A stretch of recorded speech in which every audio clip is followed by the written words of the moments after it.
Mathematicians. In this video, we're going to work through a problem about chocolate. I'm going to read the problem through and just kind of highlight some key information as we go along. Okay, so we have a box of chocolate and it contains a mixture of milk and dark chocolate.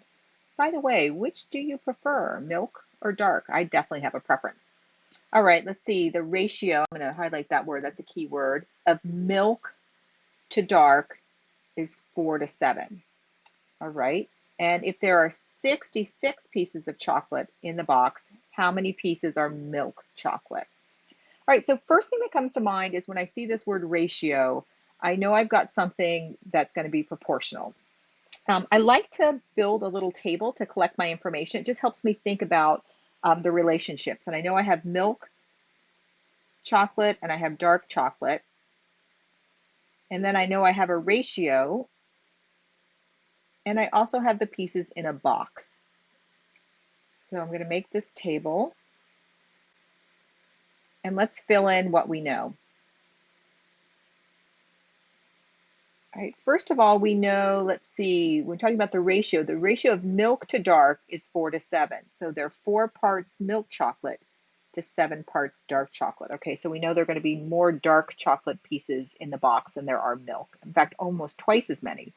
All right, then we know there are 66 pieces of chocolate in the box. All right, so that's neither milk or dark. It's really them combined. So I'm going to add total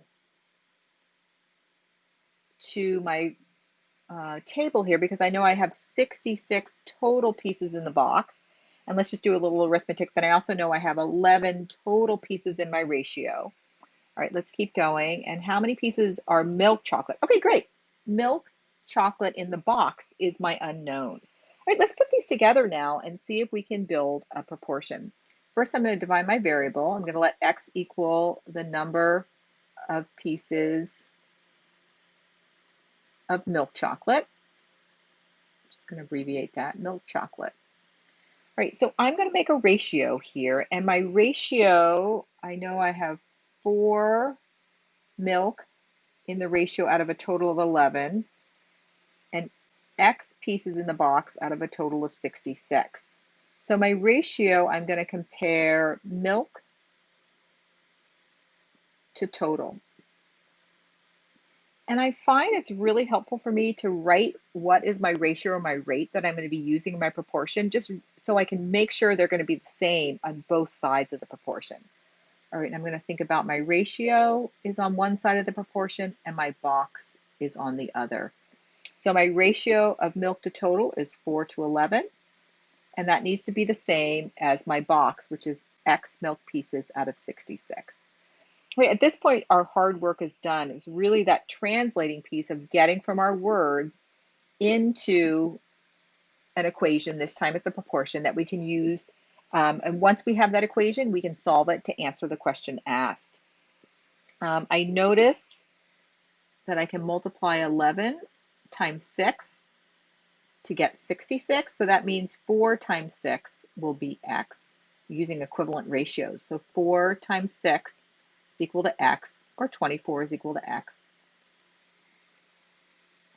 So great. Now I know that there are 24 pieces of milk chocolate.